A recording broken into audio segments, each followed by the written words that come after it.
bazo invalider bato pourquoi bazozo ba répondre o ba diplôme esali boye bazoluka ba raison ebele bazoluka ba raison ebele pardon vraiment Jean Robert trokota yo mais tozana nous invité t'es papa trokota pe yo okoloba na yo oyo nyonso oza nango vraiment mais respect Jean Robert tozokota yo mais tokota ndeko alinga aloba na message oyeba déjà makambo aoloba bongo yo pokota obakisa fo ezalaka bongo na diamant noir en tout cas ezalaka mpona bino nyonso bato mayele oyo bolandaka motu pamba neti nga mosali na bino Dofman mon ami bonjour voilà donc ezalaka bongo tokota motu moko na États-Unis ayebisa biso makambo oyo bazoyi koinvalide bato bavalide bainvalide nyonso wana baraison na bango eza nini eske mboka na biso ekoma ya bapaya to mboka eza kaka ya yo na nga oyo totalana yango tokota ndeko wana aexplike biso bien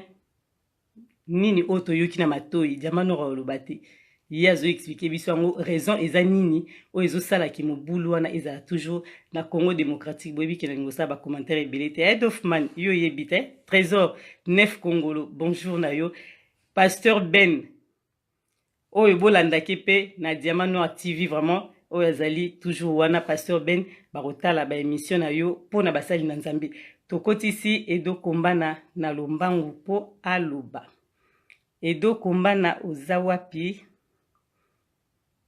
balandi ya diamant noir balingi ozela te Gisèle Ngindu bonsoir na yo Edo Kombana fo tindela nga demande parce que soki ozomonana te fo kota déjà bato bazela o mingi te pardon parce que lelo eza pasi faut pas tozela lobi toke misala Edo Kombana kota déjà awa bakonzi bazozela yo donc tovandisa bango mingi te Gisèle Ngindu mandoi wana tomoni ndoi na biso fo topesaka même mbote esalaka bien oui Dofman tolobela mamba mboka yango tozokota Edo Kombana nazomona ye te soki akoti te ozokota fo kota ye mutu akobanda sujet mpo totika mpe ndeko na biso Robert aloba mais soki azokota te mabe mingi bato bazozela déjà donc nazomona ye te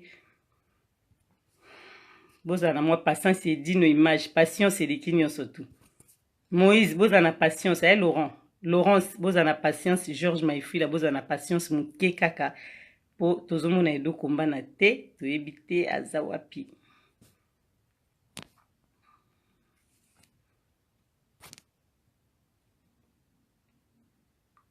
oui Anastasie oui basangwa mboka vanda na ozela ndenge ezala mais Edo Kombana oza wapi azokokota te moni Facebook ebandaka kaka boye soki makambo ya mboka na diamant noir nayebi te soki mpe bato bablokaka nazoyeba te nini esala bato bakota bazokoka te Robert alinga akota koki mutu oyo azokota mpo apesa sujet na biso toza nango azokokokota te bandeko ezalaka nini bamédiocre bapourri l'Afrique ya solo mpenza bamédiocre partout Edo Kombana na rajoute yo na ajoute na ajoute voilà merci kota déjà tomoni yo oza déjà wana c'est bon ben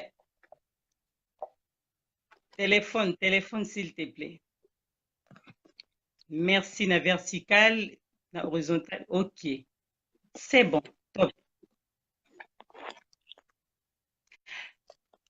merci Edo Kombana bonsoir na yo déjà na États-Unis kuna esika ofandi na mboka na yo merci mwana na biso perle na biso diamant na biso fleur na biso bomengo na biso nkita na ngai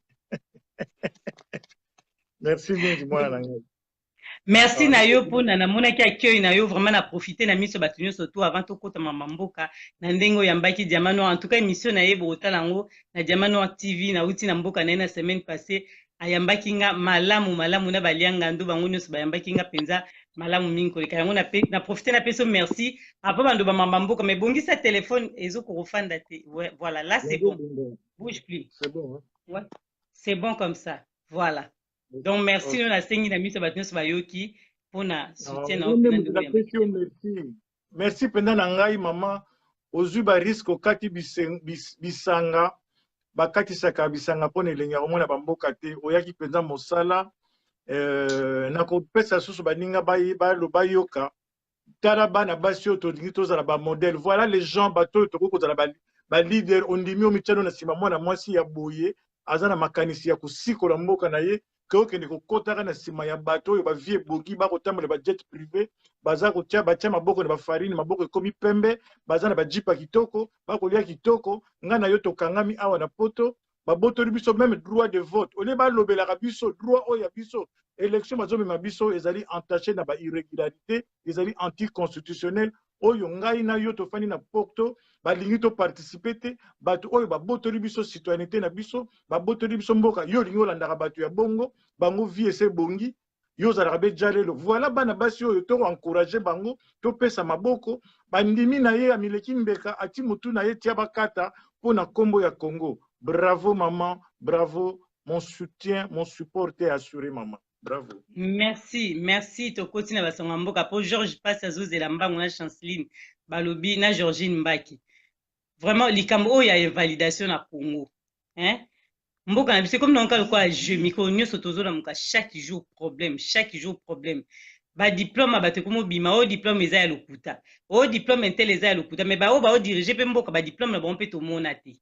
Mais totiki malobi pa edo komba na expliquer biso na nango moi basango diamano rayoki na mato euti côté États-Unis yo yambola po bayoka bazotala malobi pa na. Merci moi na ngai olukaka toujours information na source. Merci oye ko beta sur la bonne porte. Na kosenga balandi ya diamant noir leki na ngai bozala na indulgence makambo to ko lobawa ezali vie ya ngai na yo ezali makambo ya fanatisme te vraiment na kosenga ba congolais soko zala ka fanatique ya moto bima na émission po place na ezali te tozo loba o ezali avenir ya mboka ezali vie ya ngai na yo diamant noir na moto olanda biso na moto abetela ka bato maboko nazo loba bien soki yo za na esprit faible obetela ka bato maboko bima na émission yo po makambo na ko loba ezali très grave na kolinga moto aza na courage aya ko contredire makambo nga na koloba. Je veux vraiment qu'une contradiction parce que makambo nga nazo bimisa ezali très grave. Donc soki nazo loba et toucher leader na yo ko ya ko répondre ngai te na lobeli yo te nazo lobela ba leader na lobeli na nga moto te soki yo za mona musala ya moto soki yo za boy ya moto soki yo futa makana na bato ba bonga na vie na sima mokongo na yo bima na émission oyo po makambo oyo ezali très grave. OK, je vais attaquer le mouton. Bandeko na ngai makambo Congo ezosenga lucidité beaucoup d'intelligence ezala makambo ya bato esprit faible te. Pourquoi je le dis? Je viens d'être révélé ici aux États-Unis guerre oyo ba Rwanda ba memi yango na dimension mosusu tozo pesa mboka na biso officiellement na ba Rwanda na buzoba kaka na buzoba na yo fanatique obetela ka mutu maboko. Je vais vous expliquer pourquoi les loyo makambo ya ba nationalité bimi makambo ya ba diplôme bimi bazo ko invalider bato baza ko sala ba boulet d'essai baza ko tala comment ils vont ajuster la loi. C'est-à-dire que ndeko nanga Georges Mpasi mbote na yo biso ba congolais na buzoba na biso tozo pesa ba rwandais ba konza biso comment ils vont le faire bota la timing moment nini ba choisir l'invasion à Rwanda salamaki il y a 20 ans lelo oyo et biso tozalaki na kidiba il y a bientôt biso to kotisa ba procès contre Kamere bandeko nanga bolandanga bien yo za fanatique ya mutu landanga soki na lobi eloko mabe na kosi oye ko contredire ngai biso to porta plainte contre Kamere parce que à l'époque Obama ba pesaka plus de 50 000 visas leur guerre bandaka na est pour na kozoba congolais ba ya na États-Unis et Kamere na Rubero bazo ba visa wana ba pesa ba Rwandais avec le passeport congolais plus de 50 000 Rwandais ba kota en États-Unis ils sont aujourd'hui comme des Américains mais le bazo ba nationalité ba tangi na ba bourse comme des Congolais bango ba sirisi ba classe maintenant baza ba ingénieur ba docteur baza na ba domaine nyonso maintenant il est temps que bana wana bazonga ba occuper ba fonction na Congo. J'ai mal au cœur, c'est la rage qui habite en moi. Je ne suis pas un fou, je ne parle pas du fruit de mon imagination. Moi, je parle de faits réels, de faits concrets. Maintenant, qu'est-ce qu'ils sont en train de faire? Ils sont en train d'enlever les vrais Congolais de souche dans ma poste.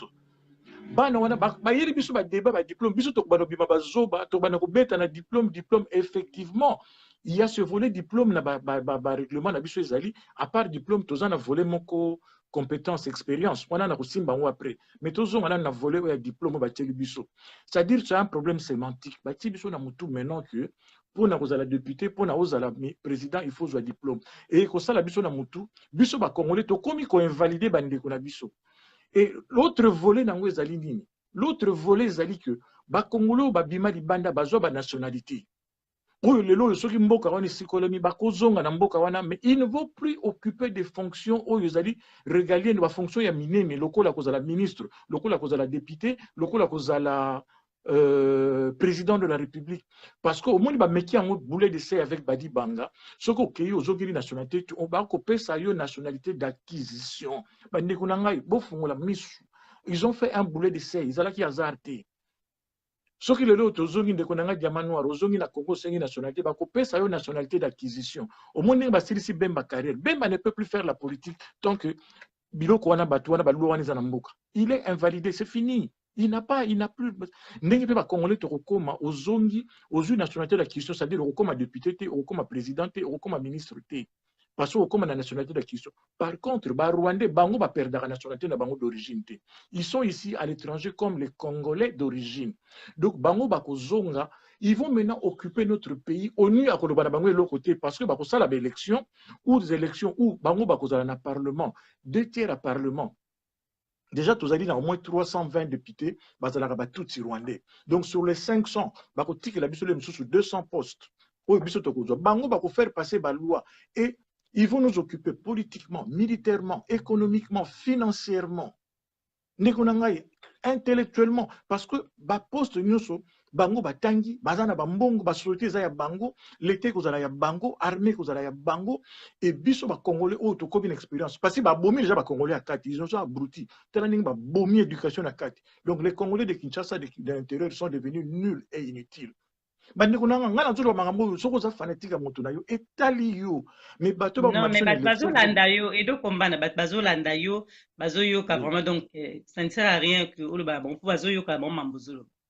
Continue na. Pour que cette histoire de diplôme va toucher ba leader ya bato mususu et ngai ezo choquer ngai que tant bino bozo baboza ba leader bozo prêcher par exemple parce que biloko yo ba Rwandais basali yango na kopesa bino ba fait eza chronologie moko simple soko kene émission ya Gino Will tango makambo ya Bembe bandaki ngai na betaki lo seba na lobaki ke Bemba ba utiliser pona à désamorcer soulèvement populaire parce que population est tellement qui à tel point que bazalaki kolikamba ke na soulèvement populaire yango batindaki Bemba ba Rwandais ba yebaki likambo ya Bemba ya subordination pardon ba yebaki loko ya corruption na loba yango soko bozongeli ba mission akala même ngai bona na lobaki yango ke Bemba ko kende bako bibisela likambo o ya subordination ya témoin mais ba tala ndenge ba welelaki ba pesi passeport ngana lobi bata bongo tsiko yo leader ozobona ba calcul te ngai kutu nazana nga politicien nazo mona ngo to lobaki yango Bemba boya koyoka ke akokende bakotika ye akopesa candidature bakoinvalide yango tala bavideo na biso akala nalobaki yango ke bayebaki bakosilisa poste so batikaki na étranger Bemba alingaka tia makelele alingaka ya balingaka koganga mais batiki ye aye bainvalide ye normalement na procédure et c'est légal ndenge mpe bazosala omoni bazo ko légaliser cour suprême na bango parce que tant ba résultat ko na cour suprême boko contester yango te l'air boko ne cour suprême ko valider yango l'élection ko salama mais le plus grand danger nazo banabino mboka na biso ekei na yebite soki to sali buzo bate to bengani ba Rwandais te to bamemi biso na élection l'air ba ko faire passer ba loi ba congolais biso to koma na ba nationalité d'acquisition to kozala sous na droit ko lekana pouvoir mboka na biso te bango ba kozonga avec les nationalités d'origine.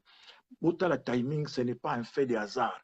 Et bandeko na ngai batoyi DPS batuya batoyi DPS surtout na kolobana bino pourquoi bozonga batu tout ce problème lelo na UDPS et memeli biso Sami Badi Banga diplôme à l'Okuta Félix diplôme à l'Okuta qui ça Moto Yonani Bruno Chibala azana diplôme ya l'Okuta diplôme à l'Okuta Bruno Chibala diplôme neza Kuta ayiba adwaka kombo moto asalela kango et puis ba yotika ye eza le kombo ya papa batati de pes boyebi likambo Félix boyebi likambo diplôme Félix eza ya Kuta tozonga bato ba conseiller makambo te lelo oyo Sami Badi Banga diplôme à Kuta kaka bango bauti na bango bazozo bambongo na bango bauti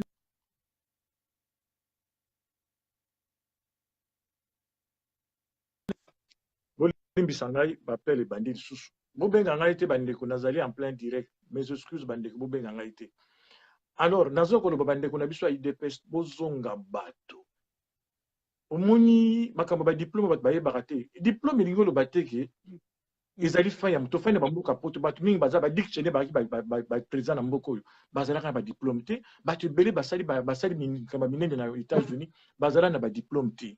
Diplôme c'est pas une fin en soi.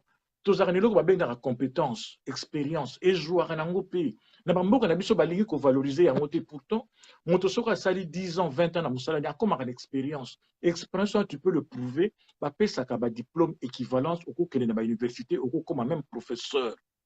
Tout le monde a awa biso nga nazwa licence na nga na Congo ntango nayaki bapesi nga équivalence na ngai na kota na sala baétude na nga na mboka oyo on n'est pas obligé la tolitala batete na biso mais bato ebele retourna toza na baprofesseur baingénieur ebele bautaka na bakongo na badiplôme na bango bavalida yango na mboka bareconnaissa yango lelo baza badocteur et puis tomonaka na bamboka oyo bato mosusu soki asali même na bino na France il y a ce qu'on appelle la progression verticale et horizontale.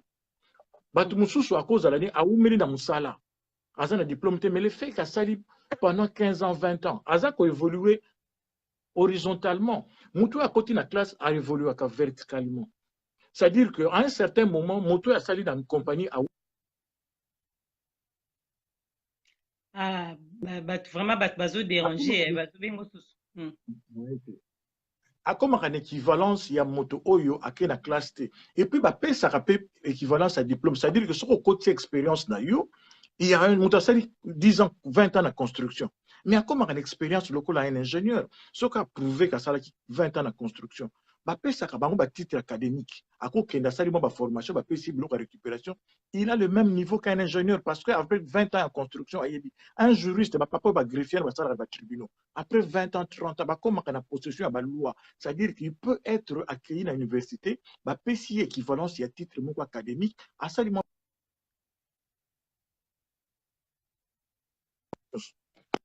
Donc, eloko wana bandeko na ngai tolongo la notion ba Rwandais balingi batia biso confusion à sémantique que pose la musala il faut jouer un diplôme parce que bango baye na ba diplôme. Alors balingi batia biso ba congolais ba mbrouiller biso bato basali na Congo. Surtout toju bato ba Félix, il a l'expérience politique.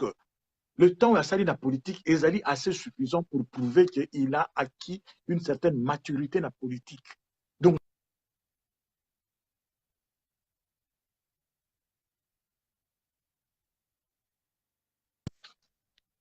Bolimbisa vraiment bapel bandeko boti ko benga ngai nazali na mur à Gisèle Wumba, je ne suis pas sur mon mur nazo bona bapel là naza ko sala direct bolimbisa ngai mutu lokola Félix nazo lo bango bandeko na ngai aza une expérience politique donc il est valable mais tala buzoba ba Rwandais bakosakana na ye parce que ba utiliser ba yebi que Félix a un faux diplôme ba tiki ye po abibisa confusion entre bateau ba invalider na ba valider te au moment voulu ba ko balancer Félix eloko na nelongi ba ko bwa ki sayi ndenge ba bwa ki si bemba ndenge ba sakaneli bemba ba ye ba memieti na parlement koti afandi soki na sénat ayeti lelo tala soki ba sali fini carrière politique ya bemba fini le bazwa méthode mosusu po akende kozwa azwa minduki ndenge amesana mais nga na lobaka soki azwi minduki il ne va pas tirer sur les tomates, il va tirer sur mes frères et sœurs, mes tantes, mes cousines, mes oncles bakongolais baba ndeko na nga soki azwi minduki na lobaka na bemba na tiaka ye na défi akende kobeta kingakaki oye ndeko na mama na nga. Mais siko merci Edo Komana tozolando tozoyoka vraiment bien très bien makamno sozoloba mais siko solution eza nini parce que on dirait que ba congolais ba komo banga ba rwandais koleka to ndeni nazo comprendre parce que malobozolo ba Congo siko ba bazo banga mingi koleka ba rwandais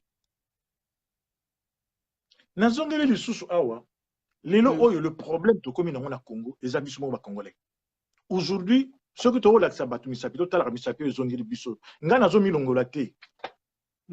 Problème ya Congo biso nyonso toyebi lelo le Congo est sous occupation rwandaise moto nyonso ayebi yango pourquoi ba leader na so bazozwa courage te lelo oyo nga nazotala na ti défi yo moto ozaka fanatique ya motu tuna leader na yo Kabila aza rwandais yebani Zoé azali bango moko baloba yango bazalaka ba Tanzanie ba vidéo ezali Zoé aloba kutu ayebaka nete azalaka congolais tango akolaka ayebaka na yete alors bazalaki na ba nationalité nini soki bazalaki na ba nationalité parce que tout contre bazalaki ba congolais te bazalaki na Tanzanie, la preuve Kabila sala na armée rwandaise, asala na armée tanzanienne. Donc bazalaki ba congolais ti. Alors nga nazo tia défi yo kumisaka leader no. Pourquoi bango Kabila azo ko invalider bango bazo même bango na ba cour suprême? Pourquoi bango bazo pointer ka ya Kabila ti ya José ti ya Zoé ti bazo pointer ka ya Rubero ti Rubero qui était étudiant rwandais azalaka président ya ba étudiant ya Rwanda na campus ya Lubumbashi. Batu nyonso bayebi ba preuve ezali. Il a été enregistré comme rwandais. Janet Kabila, azalaki tanzanienne, azwaki nationalité congolaise à quel moment? Ba recouvrer qui nationalité wana ba l'acception procédure ni ezalaki na journal officiel nini de lo bazo trôner na parlement et puis baza ba député contre bango bazo KNDP ba candidat député. Pourquoi ba ndeko ba leader na bino nazolo ba ngana na leader te ba leader na bino baza ko dénoncer bango te mais bango ba ndimi na bango ba sekaka ke soki ba invalidaki bango biso nde biso boete ndeko na ngai Congo est comme une solution, il faut bisogner sur le langage, bima derrière leader politique. Nous devons chasser l'occupation. Tout ça, la solution, c'est l'article 64. Et il y a une politique qui est salamate.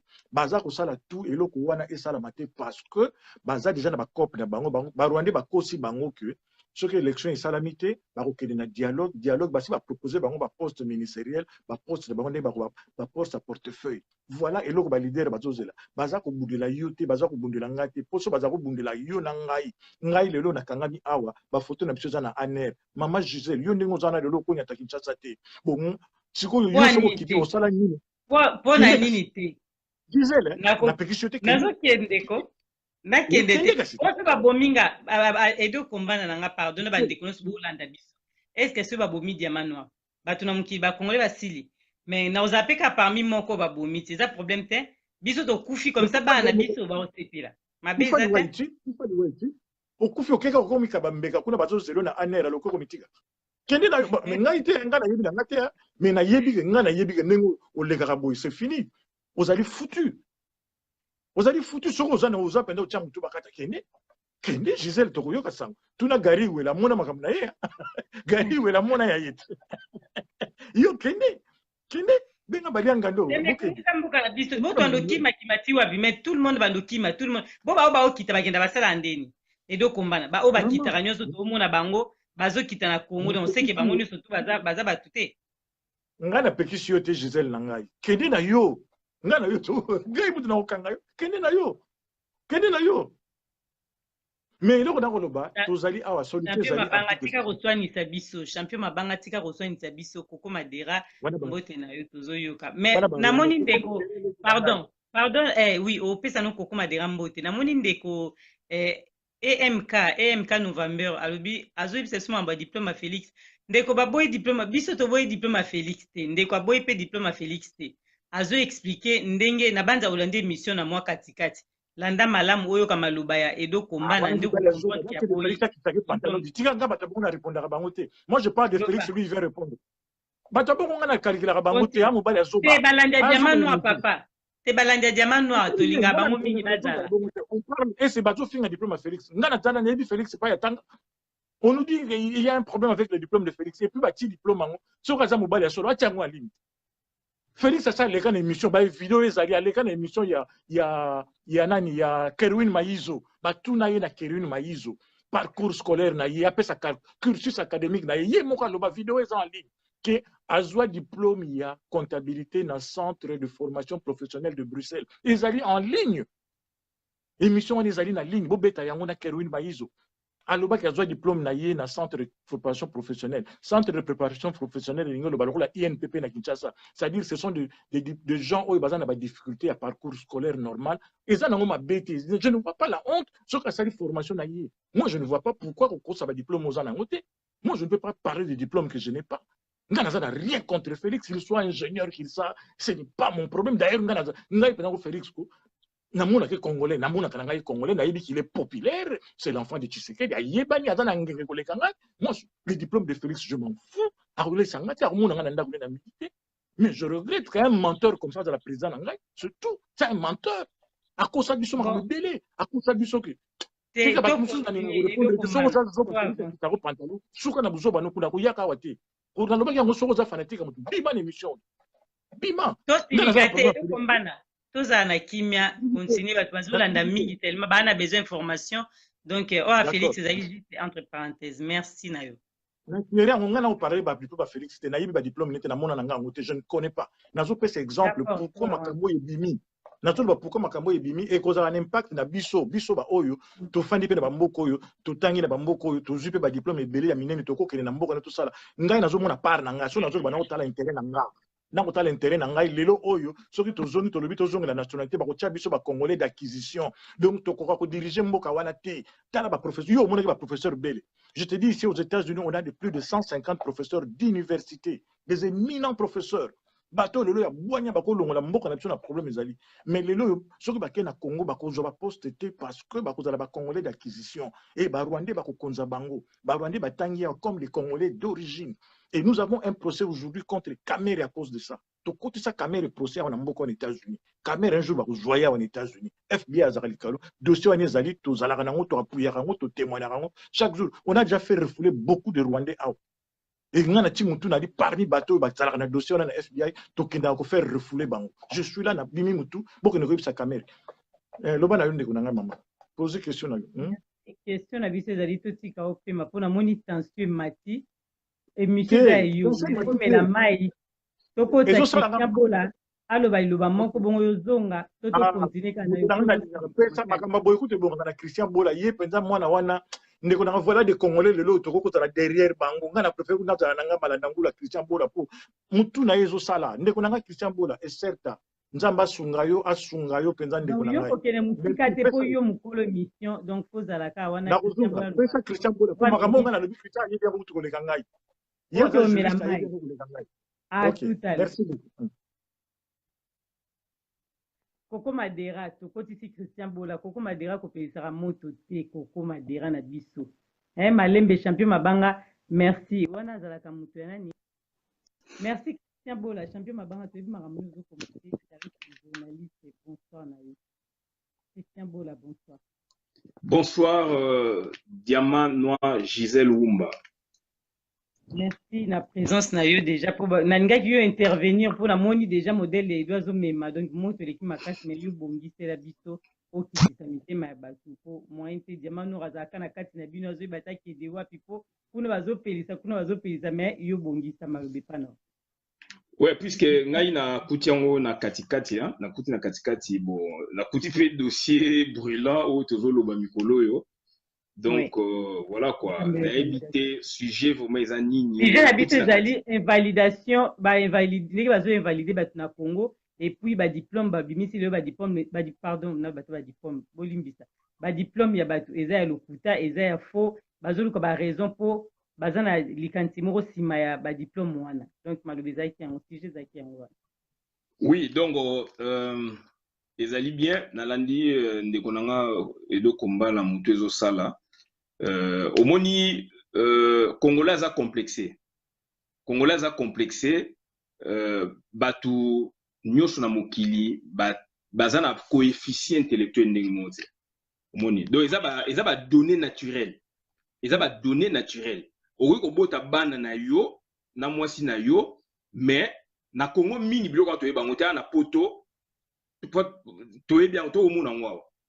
So kelenda ba hôpitaux mingi awa. Donc, bana musomo na ba botiye mais ba déclarer déjà puisque système scolaire eza makasi ba déclarer na bas âge déjà na ba PMI avant ba kotana no ba scolarité na ba maternelle na bango awa donc na ba CME na bango wana awa ba classe AC ba déclarer que mwana ko kende sous classe ya makasi likolote mais akotanga na ye akokende ba école spécialisée donc azali na défaut moko congénital héréditaire eza ba données naturelles donc ndenge nzambe apesi mutu likabo ezali koseka mutu te eza ba données naturelles awa to komona ngo ba école spécialisée ezali batu musu bako kende batanga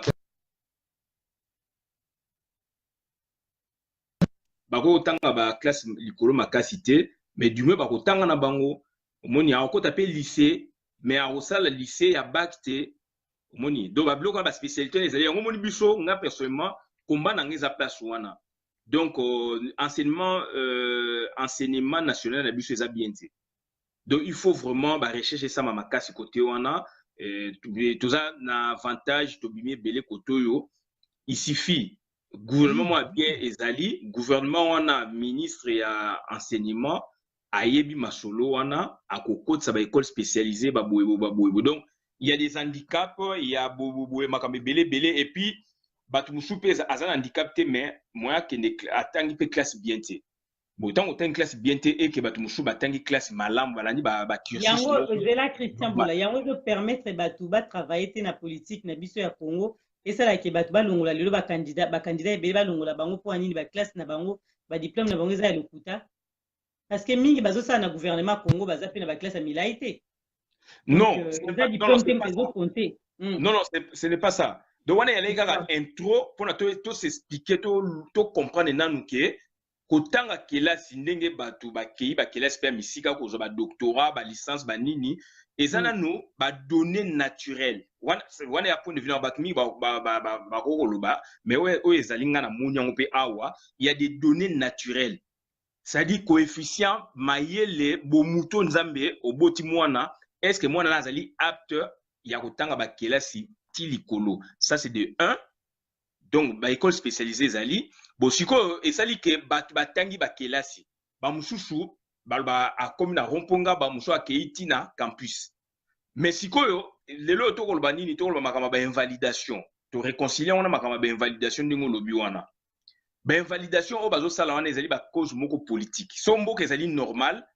Ben invalidation oui basala yango neti oyibi diplôme osali boye oza na qualité wana te usurpation tout ça là ben invalidation esalamaka omoni ben invalidation esalamaka et puis ben invalidation esalami pe normalement ya ba poursuite judiciaire puisque mutu aza na qualité boye te mais a usurper akeli yango na bureau ya l'état tanga constater eloko wana ezali mabe il faut qu'il y ait des poursuites judiciaires. Il faut balander la parquet, procureur général de la République, il faut récupérer le dossier wana.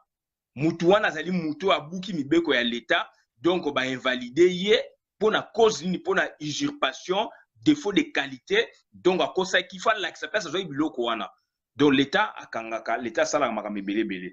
Bon pour les cas d'espèce, autres za nango lelo yonde baza ko invalider batou par-ci par-là parce que moi je me dis il y a mauvaise foi, il y a ba congolais puisque toute la culture moko boye mutu nyonso alinga zala docteur en droit docteur en économie puisque muningo kuna tanga ki normal yo tangi normal te et comme na moment mo boye yo lingi ko isiko la sape ke ngai pe nazali donc congolais siko ekomi siko elakisami yango moni bakomi ko invalider na sens wana oza na qualité ya papier wana te olingi ba tio qualité wana alors que oza na ba expérience o ya yo oza na ba compétence oya yo na ba domaine concerné et na sepela ki na yu mutu mosi a publié ki article wana na kanga na mutu te ya nasi ya loi électorale ezolo ba pona ko postuler ko candidater pour nous à la candidat à l'élection présidentielle il faut avoir fait l'université ou institut supérieur wana yali premier alinéa na loba na deuxième yali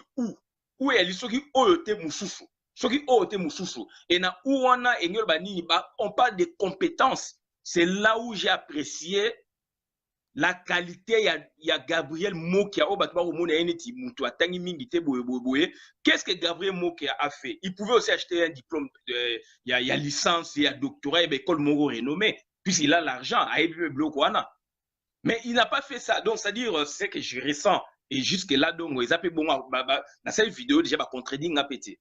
Donc c'est-à-dire mutu loko Mokia c'est un opérateur économique. Qu'est-ce qu'il a fait? Il a monté son dossier avec ses compétences. Atekaka café, asalaka boye, autant d'années, alors qu'il y a une des conditions aussi pour la postuler dans la magistrature suprême, bah compétence, bah expérience. Il fallait pas parler dans autant aux années diplôme et zali péché té. Il y a le côté aux banda ngwando, le côté congolais na mutu fa cultiver yango. Tant aux années diplôme, autant qui boye té, diplômé d'état, autant qui nayo, même gradué pas zali, licencié pas zali, pas master P comme na Congo, après sous doctorat pas zali kolo. Donc ça ba catégorie wana ezali soko za na yango te la ki sa oyo za nango soko otanga ki osalaki ba activité boye donc ça dit monter dossier na yo ba benga ba compétence ba expérience na yo on tient compte de ça. Donc est-ce que batanga qui loi on est il y a seni pour la élection batanga été mais pour eux balingi ba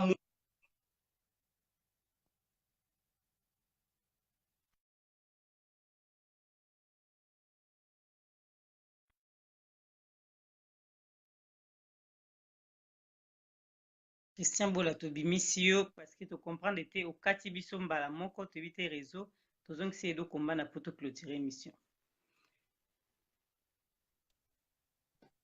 Oui, edo komba na tozongisi yo oui tozongisi yo po tosukisa émission tobandaki na yo. Ah, merci, merci maman. Biso signe de vie donc toyebi te lo nini elekeli yemba mwana mobali wana mingi voilà bato mama nakosenga ozala indulgente blokelenga champion mabanga wana aza rwandais bato bayaka kodistraire biso na makambo na biso kanga ye mama kopesa temps ozotanga makambo azokoma te c'est pas grave to continue tokotala yango nsima to continue nanu edo na biso kombana to continue na makambo bandai koloba liboso po Christian.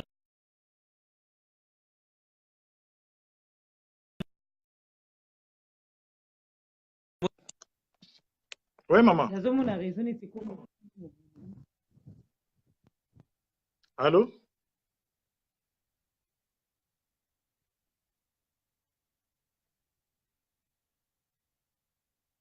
Allô?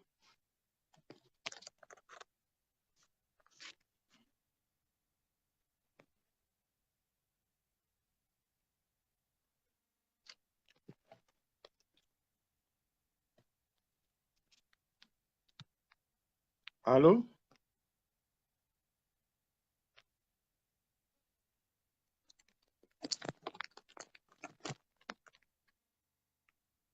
Son ikimi.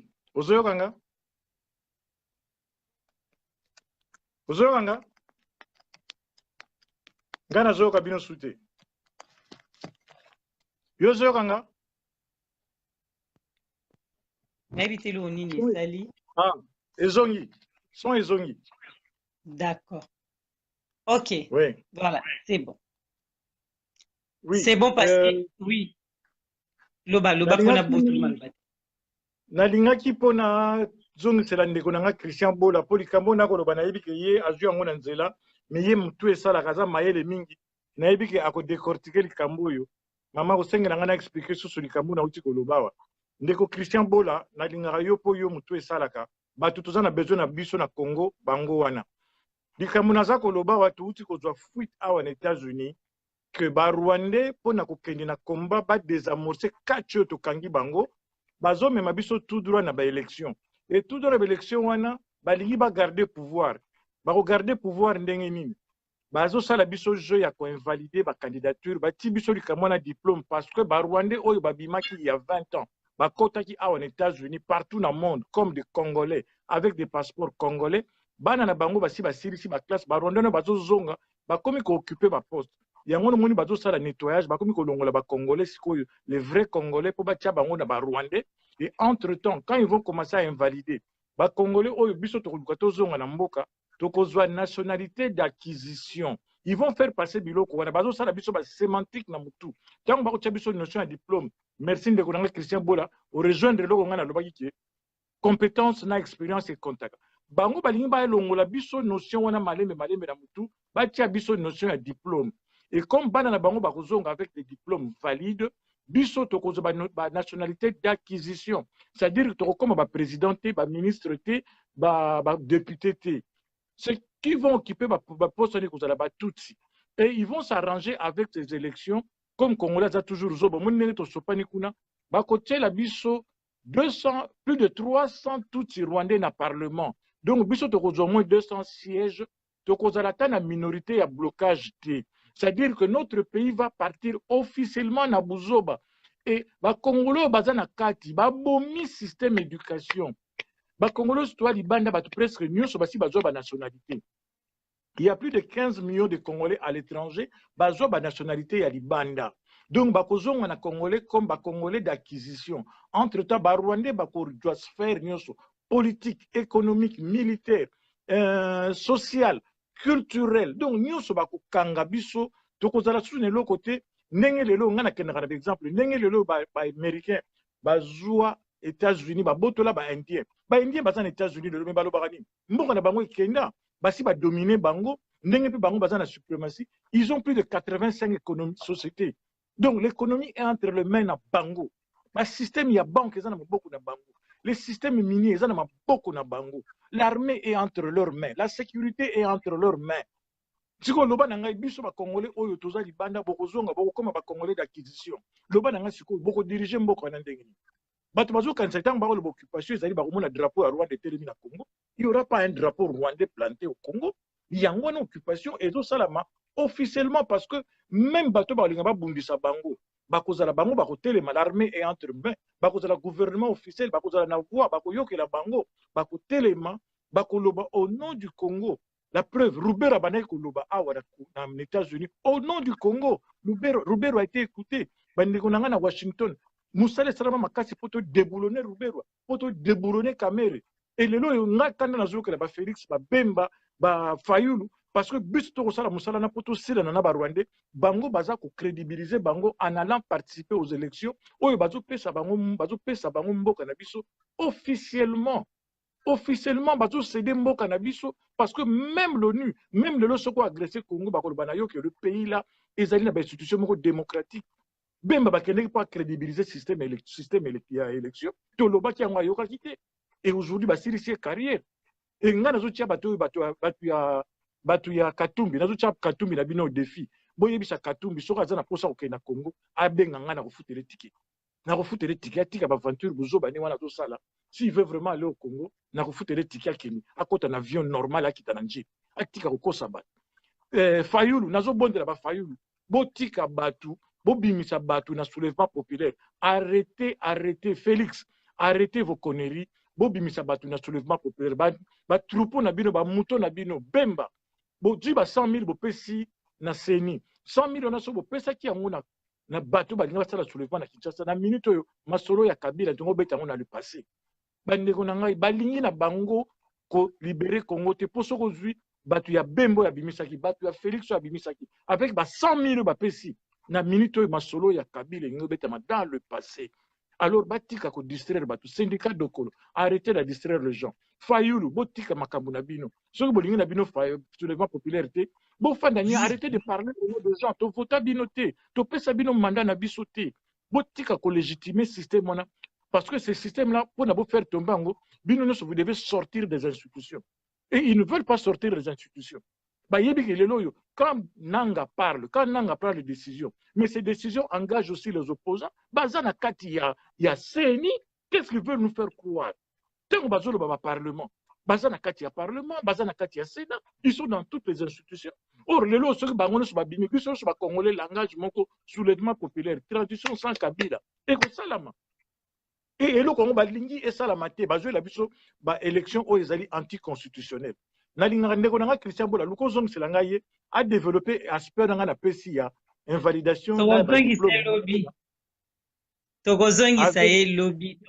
voilà tozongi sa lobby parce que solution yo pesi déjà lobby ke batu ba sangana batu nyos baza bomoko po batu wana bakindi bandeko bino so bozoyo kabiso tozolanda kokoma dira tozolanda Edo Kombana problème na biso ezali po to sukisa na biso na moni deux personnes ba osenga bakota na ebite eza nani na nani zela totala eza Georges Passina na Griffin International. C'est vraiment c'est un panafricain.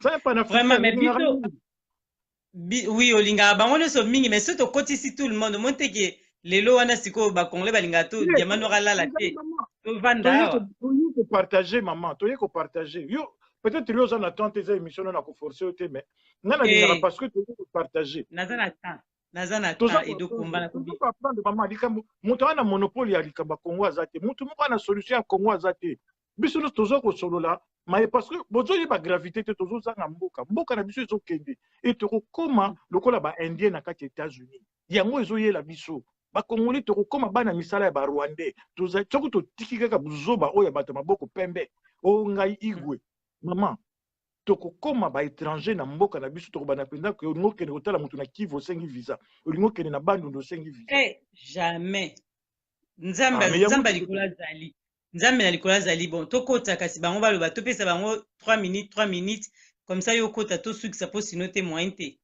tout le monde aloba mpo tokata na biso émission. À tout à l'heure. Ok, maman. À tout à l'heure. Merci, maman. Greffe international tokotisi yo boza bino mibale boza na ba heure ndenge moko vraiment tozala mwa mokuse mpo bandeko bayoka message na bino na Diamant Noir TV. Bonsoir Greffe international. Bonsoir maman Gisèle Oumba Diamant Noir.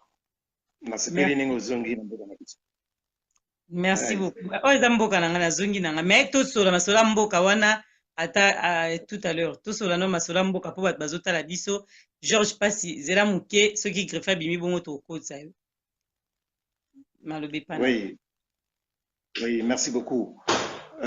Bonsoir na banyonso baolanda biso vraiment nasepeli na émission oyo parce que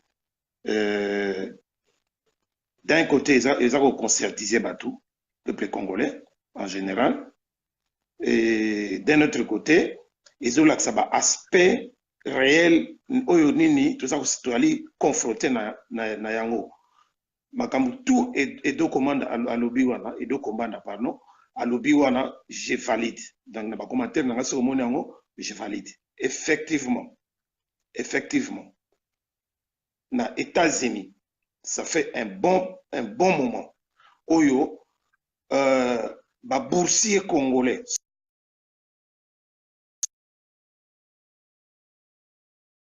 il y a pas demande d'asile il y a pas nini pour les États-Unis c'était dans le but ils ont un projet il y a ba tout rwandais pour nini pour ba kende ko occuper ba poste na Congo donc bazwa ki ba bourse ya Congo ba tia à disposition ya ba soi-disant congolais communauté moko za kuna États-Unis ya ba congolais oyo qui sont même pas des congolais ça c'est vrai bala ba diplôme ba nini tout ça batangi na bambongo ya Congo pour ba kende bazonga la Congo ba kende ko occuper ba poste. Mais moi je suis venu dire que peuple congolais ba yebake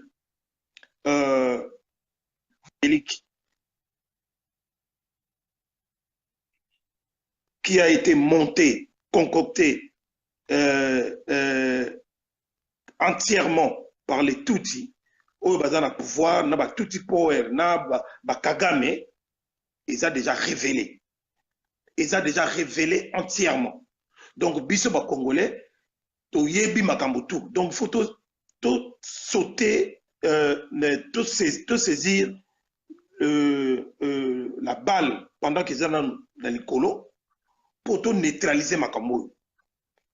Les politiciens congolais, les soi-disant politiques congolais, où ils vont défendre biso, donc il y a opposition, ils ne nous défendent pas. Ce sont nos ennemis comme occupants tout ce qui est dans le pouvoir. L'élection c'est pour nous distraire. Et ce n'est pas pour libérer les pays, c'est pour nous distraire. Je répète, et je me le répète, les politiques congolais d'opposition, soi-disant, dans Congo, dans l'institution, ils ont toujours été là pour nous distraire. Parce que, dans un pacte, ils ont signé, na Tutsi, occupant, ils ont le pouvoir, pour se contacter na ba miette au ba pesa bango ba voiture ba ndaku ba voyage et na ba mo richesse au ba to pesa bango ba famille na baza la bien na ba poste ministériel au retour bango baza la bouche cousue baloba eloko moko te dans tous les mal au bango baza au sala ba congolais ba occupant dans tous les mots, où il y a ça na Congo, mais toujours il y a démocratie pendant qu'il n'y a pas la démocratie. Alors, il y a diplôme, diplôme. C'est vrai. Mon confrère Christian Bola azala très explicite na makambo wana. aza ko détailler yango aza ko loba yango et donc on a à souligner yango pe lisusu ce qui compte pour aujourd'hui pour le moment na biso ba congolais ezali compétence na expérience diplôme to tia yango na sima compétence na expérience ezali très important ba diplôme to mon expérience nango depuis bato indépendance bato diplôme ils n'ont rien produit ils n'ont rien fait bato diplôme basala eloko moko te donc tout ça on a permis parce que quelque part et comme peut le quoi peut-être moi distraction pour et ça la diversion et l'on la biso et écarté sur le chemin que nous poursuivons pour le moment l'objectif que nous devons atteindre c'est de mettre la balle dans la tête de cet individu qui est à la tête du pays. À Sengibiso Yango. Et à Lomba, on peut bien. Les élections, lui, il n'a pas demandé de faire les élections. À Lomba, Yango bien. Donc, tout le monde a une distraction. On a banimté. Maman Gisèle Oumba, mettons-nous ensemble. Mettons-nous debout. Hein? Oui. Tous à la mibali, tous à la basi pe bazala lokola mibali. Mutu moko tazala lokola mwasi. Biso mibali tous à la mibali. Mais basi pe o bazana biso ba congolaise bazala lokola mibali. Bazala ba net basi oyo basala ka ba catch o basala ka ba judo o basala ka ba nini. Ce n'est plus on n'a plus le temps père. Donc problème il faut tout élément. Tobo ça n'a pas politicien pour te bien pas politicien parce que ça va distraire biso s'il faut to bima s'il faut to kufa ba to be ba o ba oya awa ne to vena ba mboka oyo ceux qui ba to ba kufa te ba dinga ba récupérer France na ba Belgique côté tout ko ça na libomoté parce que makambo do commande à lobby c'est vrai pour ceux qui to qui dégana ba nzela ba élection oyo et que petit on a un pouvoir, bah tout va un pouvoir. C'est que Edo comme on vient de nous dire, ça va se faire. Bah tout on a occupé ma poste et tout clé et biso ba oyo to risquer ko zonga na biso ko na ba comme ko valider biso to ko ba nationalité d'acquisition et ko peut sa biso possibilité de valeur te ya ko zo ba poste ko na mboka wana. Yango na lina lo ba ka pour na ceux qui ça tout le monde a complexe d'infériorité ou de supériorité ezali diversion ezali perfection te ezali distraction to bima wana parce que ce qui nous là azala na complexe alinga comme président na Brésil te ce qui Bérégovois na France batoba na France ba yebi Bérégovois ce azala ki na complexe alinga comme ministre nga koma ki wana te donc biloko wana exact pour le moment pour ngai c'est faux débat mais c'est bien le la Christian Bola asa ko éclaircir batou compétence na expérience et ko pesa yo valeur ikolo ya diplôme na yo et non kaka ko tia ba titre ko tia ba doctorat ko tia ba nini ça nous mènera à rien d'abord to récupérer na mboka wana mutona sengi to pesa to tia ba mutu yango na biso peuple mokonzi to lobi likambo ya siko ezali balle na mutu pas d'élection ba politicien congolais oyo to sobenga ba politicien oyo baza ko mener biso ba zongi lisusu pour ba barrer chemin ya transition sans Kabila to mettre bango à l'écart to yoka bango ne to zoka bango te to s'acheminer vers la solution unique la vraie c'est libérer ce pays chasser les tutsi congolais wana solution oyo pesi ke ba congolais nyonso basangana donc yo mo mutaliboso déjà obanda kosangisa ba congolais nyonso tu za déjà mutaliboso po maloba na yo biso diamano wa musana sara yango wana ngana ela bino micro po bino boloba mais bosangana pe ya solo ba congolais basangana pe ya solo donc yo banda déjà yo mondo pesi maloba ke tout congolais sangana o mutaboye azala te donc yo déjà bandango ozamo malamu mingi natikeli yo 30 secondes po aussi ça maloba na ozaki nango bongo to kotisa ndeko mususu mama diamant noir makambo nazoloba awa eza sérieux oui kosangana soki olobi kosangana kosangana yali kaka te ke physiquement bayeba moni bino bovandi na batable bosangani wana boko mosala siko je ya bapolitique je ya bapoliticien ndenge bapoliticien oyo balekaka bazoloba pasi na yo pasi na ngai pasi na yo pasi na ngai non kosangana oyo nga nazoloba awa eza kosangana oyo nazoloba kosangana ya état d'esprit kozala déjà na état d'esprit kozala na idéologie moko kozala na philosophie moko biloko wana et puis kozala na esprit moko spirituel moko et puis koyeba objectif na bino eza nini bozokende nzela nini parce que mbo azalaka na makolo mine mais alandaka nzela moko soki yo ozobenda na gauche oyo azobenda na droite on n'ira pas tout droit tokende ndenge moko te kosangana nga nalobi nazoloba yango wana donc tozala na monoko olingi bato bacomprendre te moi te sikoyo expliquer bien mais sikoyo expliquer bien bato bazokulanda yo voilà donc eza bablague te eza bablague te eza makambo te ko classe oyo bona boye et donc komanda alobi bien pour retenir likambo oyo acritiquer mutu te acritiquer bafélix te acritiquer bato mosusu te alobi boye oza na diplôme te kende ndenge wana okende te mpo okende na complexe moko boye okende kolakisa bato koza na badiplôme non to récupere mboka na biso moto akoya kocontrôle yango batuti bakoya kocontrôle yango lisu te badiplôme basali na baétats-unis kuna banini bakosuka nango kuna mpo bakokuta biso na terrain eke biso tokolakisa bango tozali bana mboka bango balakisa biso mpe bango babotamaki Christian Bola alobi boye Christian Bola bakisi alobi boye ozala na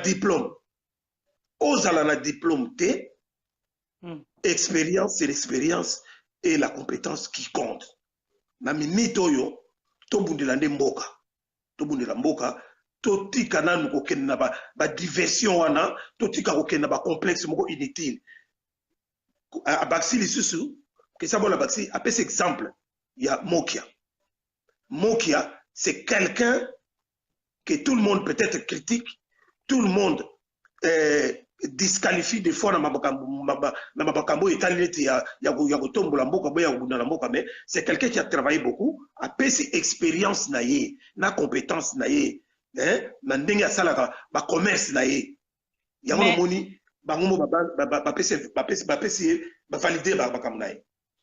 Mais voilà on a bona lo bandelo yango makambo tulu ezalaki ebele mela moni na bombi yango kaka mpona lobi parce que oyebi ke ndeko moko abengaki diamano aka mikolo nde no nasala émission te alobi soki otali bien awa na diaspora bato bazoatake mingi bapoliticien na biso neti totanga bakombo neti bafélix bamoïse nani mosusu kombo ebosani oyo kombo mpe na olinga natanga bemba pe wi na babemba pe wi mais kombo ya oyo awutai koya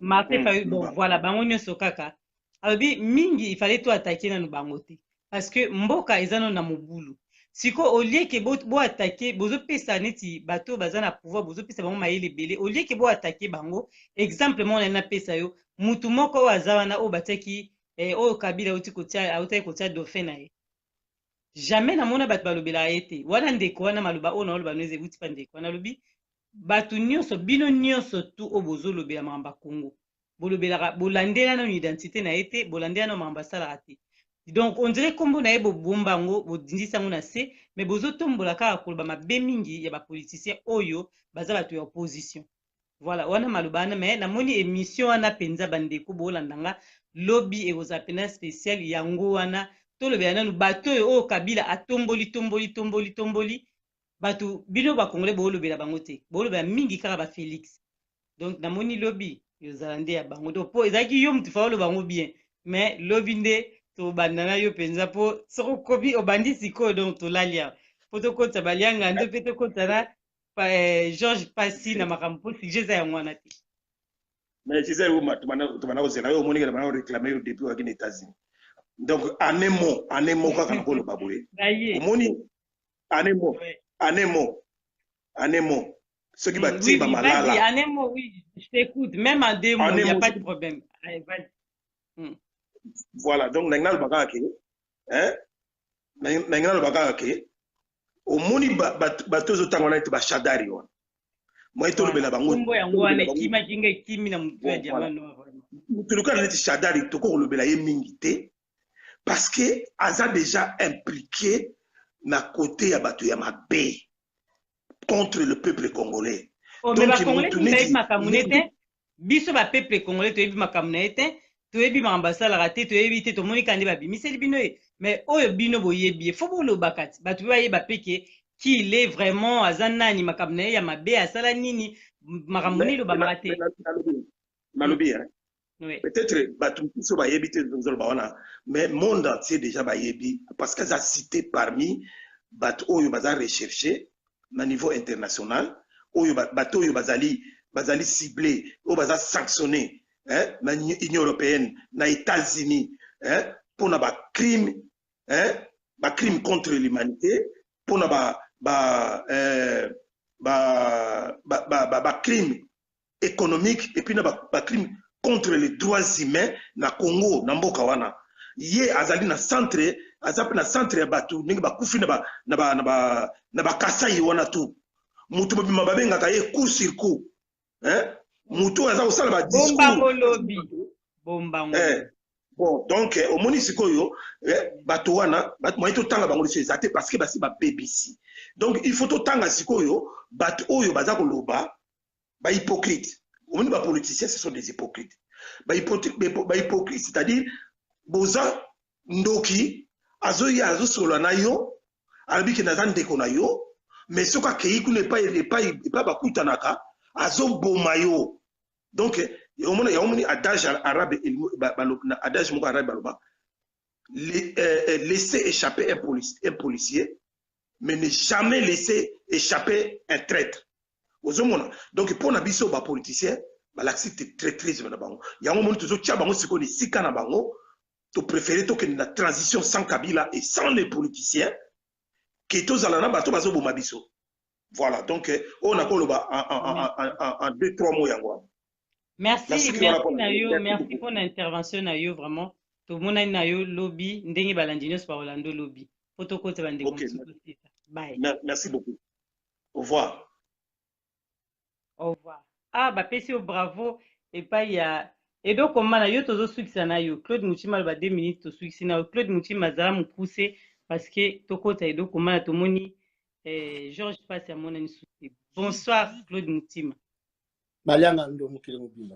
État d'esprit. Ah mais Claude kombo na yo yango wana papa to yambio. Balianga ndo. Likambute to yambio na jamano wa TV émission na ngai ngam tunayebi ba kombo ni na benga yo Claude Mutima Balianga ndo merci bonsoir na yo papa. Bonsoir nayebi te bon.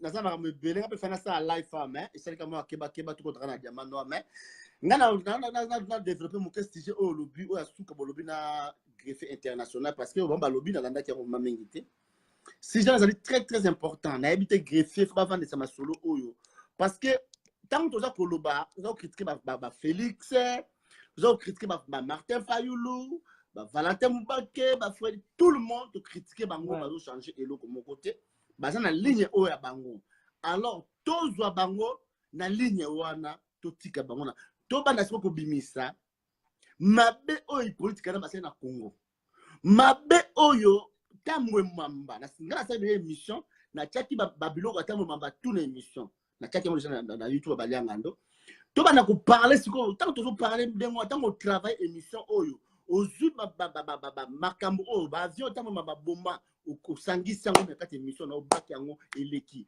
to bimisi ba fausse commune oyo politique kanambe asala oba ande kimbuta basala ba mende ndenga zakina rebelle kuna zo tout bana biket bana to bimisa la biloko to exposant parce que la minute oyo monde entier les yeux sont tournés vers la République démocratique du Congo.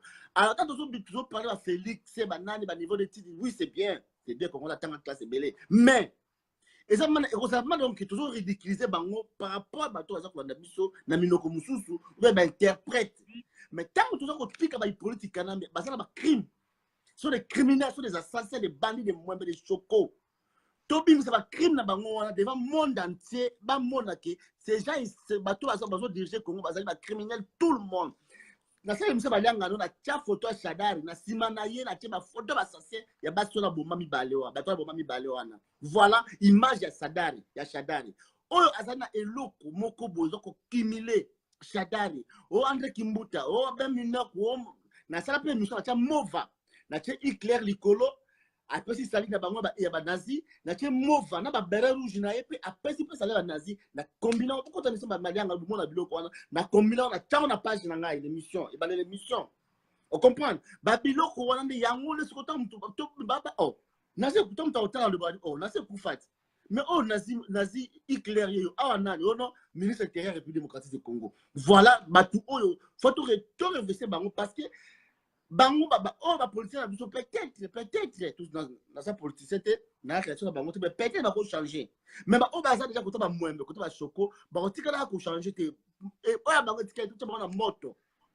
to tumba bango ndenge nini ba preuve biso to na occident tout le monde a un accident parce que preuve fait ça là les ba biloko na sa ki wana ya tambo mwamba avion na bozong boche Shadari boche mo ba sakana créateur ya nazi ba français belé ba anglais belé bo tiango na ba page na biso surtout ndenge edo komana ba to tia ba page na ma kila na Facebook na ba makila ba nini tout ba biloko na tout et kozala avantage sur les Congolais parce que ba oh mais muto déjà ça déjà la crime boy ba tout ba na biso o ba li ba assister peuple congolais ba tout de parler ba langage na biso surtout to tikala ba mo tia mbongo na fona site bo tia mbongo na tonga dité tocha bakamwana Congo ezali occupé Congo ezali kokende ba toza koloba bato wana bakotika la ko changer tolobela pe ba mwembera ba choko bozu na mwembera te papita mandazo le ko défendre sous Shadari tiki politique ndambe akomi ko défendre Shadari bozu ba biloko ne ba sa fandi tenga mana bo tie yango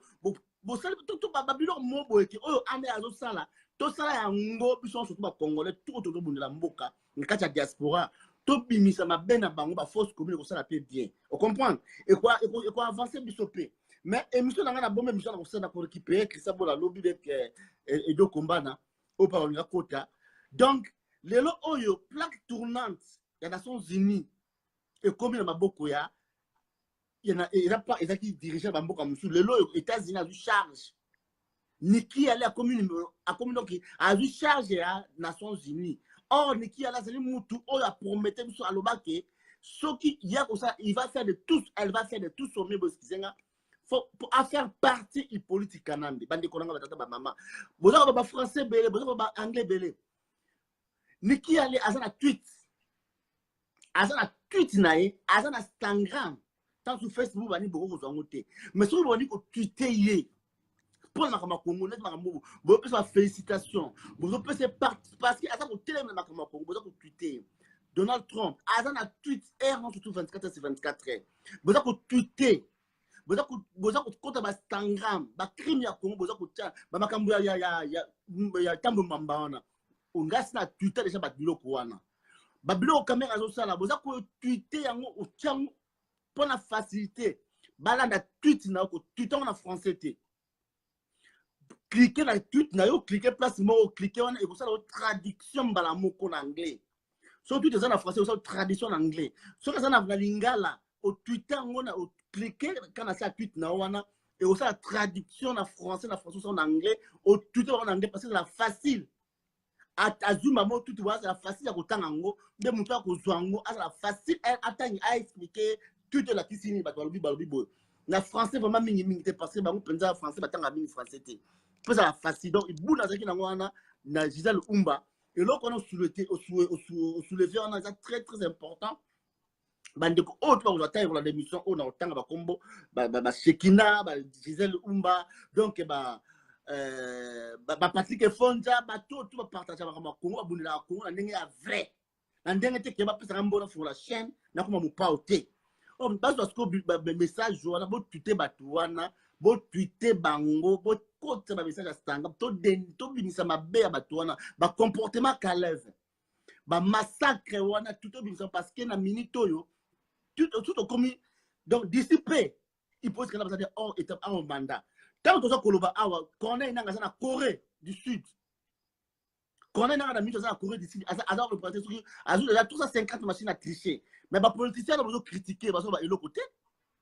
Tala ba invalider bango mama F Baseiba excusez-moi dans na bien na benga mama par rapport à la travail puta mais en réalité ça mama tien asa moins baza choko alobi nini ono na maintenant to ko bisa balabala donc banaka na ba ba ite ki ya politique na ça criminel asa bandi le long de comme to bisa balabala ba ko na ne biso oh donc il politique na ba congolais ye F Baseiba wana entre guillemets angala azora balet ngazu ba betika na likolo kabila za criminel pour na ye ezeka ba G Bayoka Kabila Mawa. Roxiti Marabakufi, Batubakufi, Pona F Bazaiba, donc Aza Mawa. Pona y politique Kanambe. Banderanso Bakufi, Pona Bango, c'est rien. Autant les déclarations, ça les déclarations légers. Léger, tu as léger, qui non. Bon, le corps, tout le monde, tu vas te balabala, n'a bien tu vas condamner Bissoté. Oh! Donc, ça n'a pas de quoi, ça n'a pas de donc, tout le monde, tu vas occupant. Bon, m'habiter. Bah tu vas diriger bah si bango bisa ba bisa balabala té donc bah faire bango calme t'as la déclaration jamais même à l'obtenir au son point t'as fait c'est que la popularité au azana ngwe belé parce que dénigrer ma diplôme d'état oh politique na mais moins be choco voler 0 sur 10 azo diriger Congo Afrique comme si tout le monde voilà le comportement ba congolais alors toi le critiquer ba toi ba koyo kabiso té baza la ligne de conduite au ya bango baza kolia mbongo baza ba jeune politique kanambe baza bomisa ba dénoncer ba congolais. Ceux qui ont critiqué bango, tant que tu as Congo na bango, tu peux bango force. Tu tika bango, tu diable, tu bin sa vérité ou la politique canambe. Comme ça, tu vas comprendre que ah bon, la politique canambe, alia canaba, tu vas aller dans la politique canambe, bango tu vas criminel, il y a pas peuple congolais, bande konanga, tata maman. C'est ça le problème. Tu bin sa vérité ou na oh azana vidéo, il y a massacre maluku. Oh azana vidéo, il y a pas biloko tout botti la mission ba toi tu travailler ba vidéo, ba photo.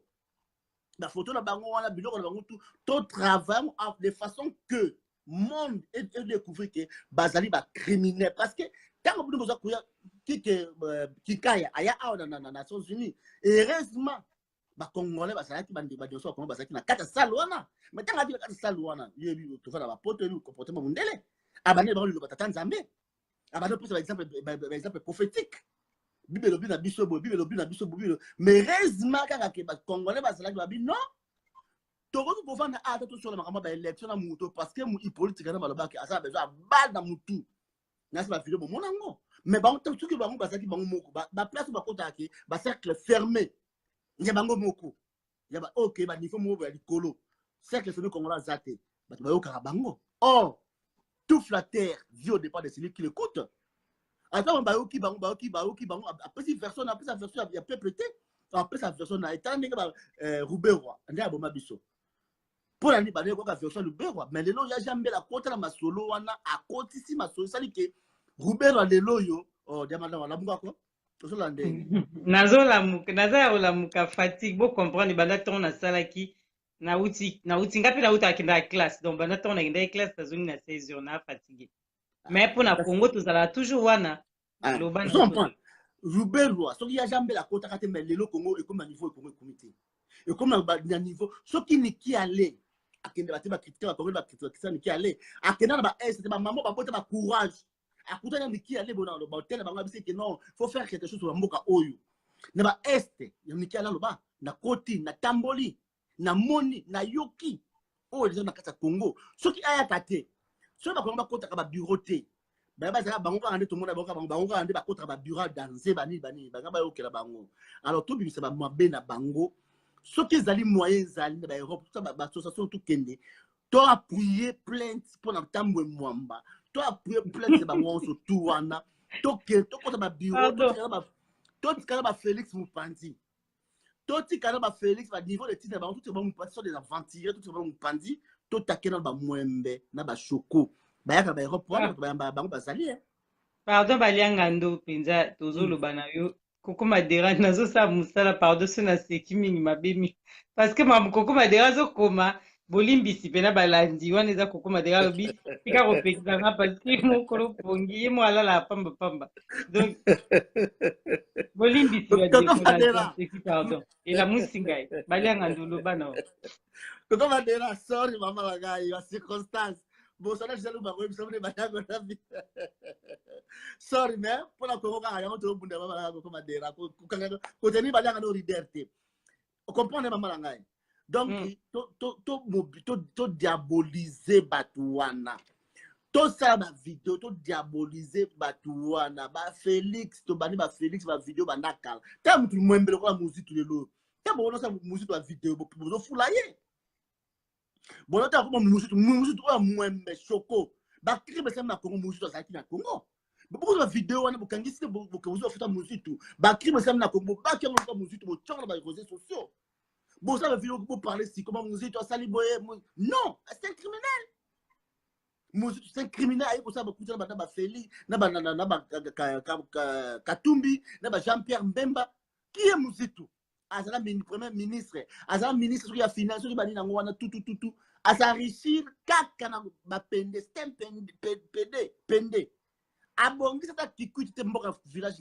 région na bango abongisa kaka ba pende donc et plus faut qu'on a cercle ba faut ba bango chaque fois faut ba ki pende parce que je suis pendé je parle pas qui pende dans la cercle bango te faut ça la mu pende or ba ki pende pour qu'on a cercle la musique mutande nga bote a diriger pays le bien c'est que même ministre politique là ba ba Congo là il était là le loi comme invalidé à l'église ba congolais bo vandise ba réunion ba Moïse Katumbi boyambi Moïse Katumbi c'est boyambi musique tout après c'est une conférence de presse mais ça c'est pour jouer avec des gens toujours bien sûr ba tiana ba banyanga on a comment les greffier beaucoup ça mais quel esprit ni wala ke bozana musique to tambola na yembele mbili quel esprit musique to à cause muto ke ayu ko ya place ba congolais ba zate parce que il a contribué asali mandam moko te c'est tout 2 fois premier ministre de politique kanambe en même temps ministre de la finance musique na ba boshab bango ne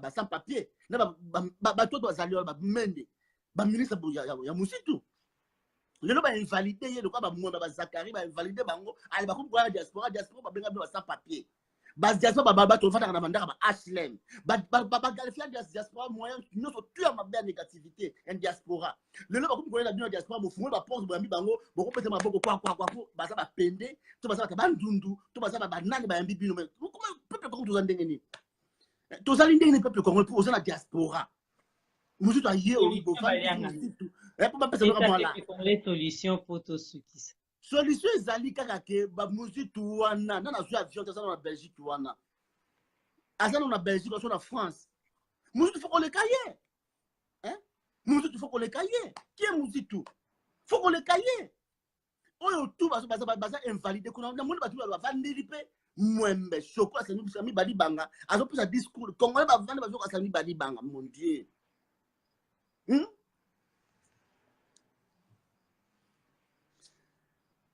avant l'IP azo sami badi banga ba vande ba sami badi banga oh ayibi jeep gars to mini to garde ko to colonel a betie ma coffre pour ayibi jeep ma $100,000 ako kabela politique kanambe alors a cause pas ce président congolais oh politique kanambe pesa ADN tant que le ministre ne pas dire ADN azali congolais tant que yé politique kanambe no ministre et ça qui nous manie parce que la boya qui peut pas na faut quitter et pas quitter ça qui étranger ça tout rwandais le loco ça tout que va ba Congo puis le vandi mais et le bon besoin de quoi sans esprit comment faut qu'on ait esprit faut qu'on ait esprit pendant que esprit ba liangando mais ça tout juste umba mo le ba commenter na ba ni ba bilini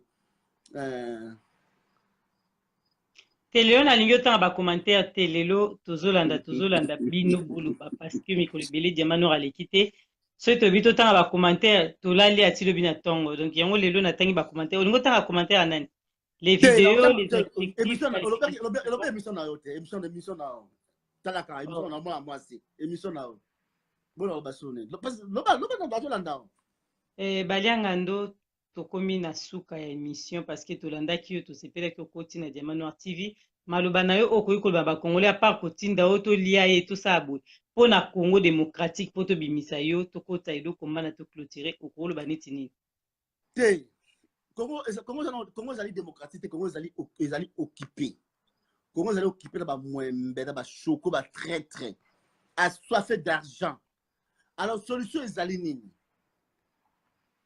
bon Et nous sommes dans la Edo Kumba, dans la Christian Bola Angol. Mais on a plus qu'un flash. Balobi boy. On y va aux élections avec la machine à tricher ou à voler. Il triche, il gagne. Et reste au pouvoir.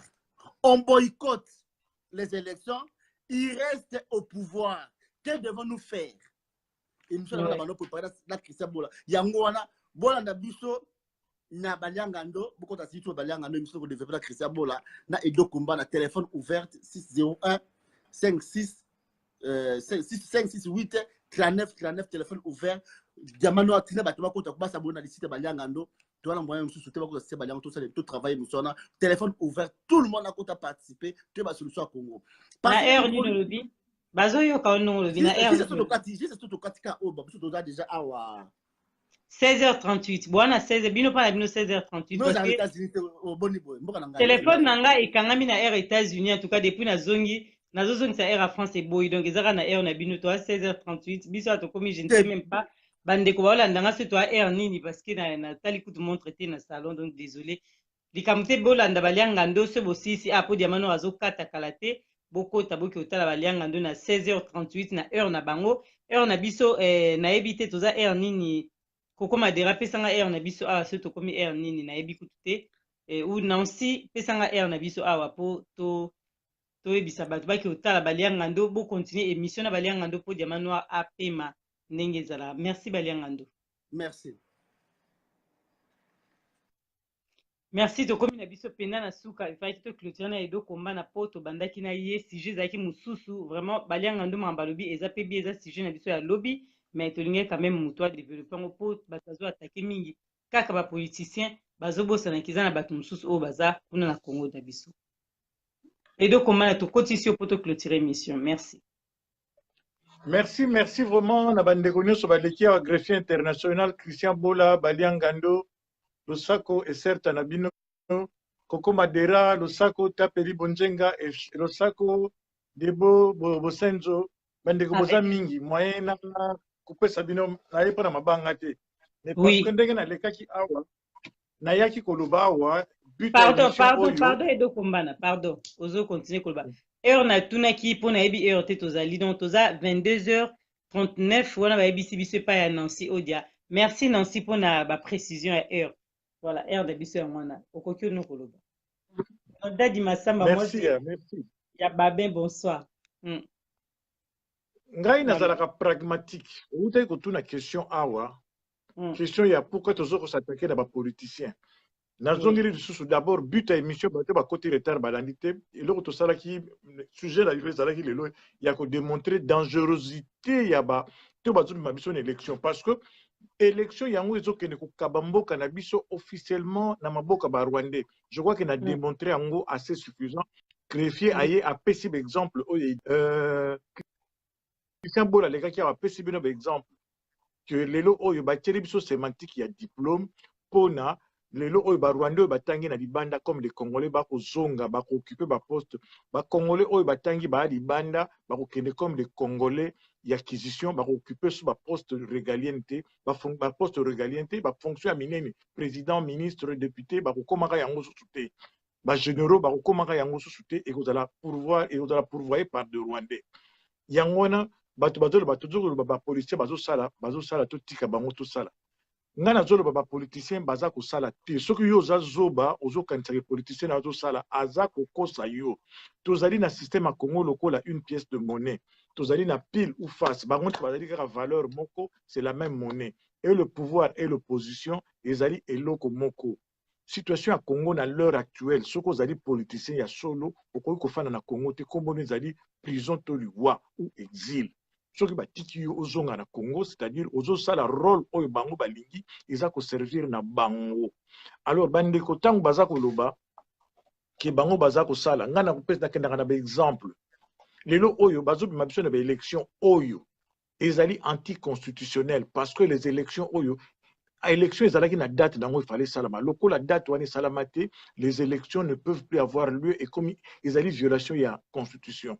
2 bazoyela biso bato oyo bazali ko voter ba loi bazali bango moko ba invalide, c'est-à-dire que bazana ba nationalité douteuse, des lois qui ont été votées par des gens qui n'ont pas la qualité d'être votés, ezali dole ya corruption, c'est-à-dire bato na ba cause la sous wana te ba loi na bango eza ko tomber.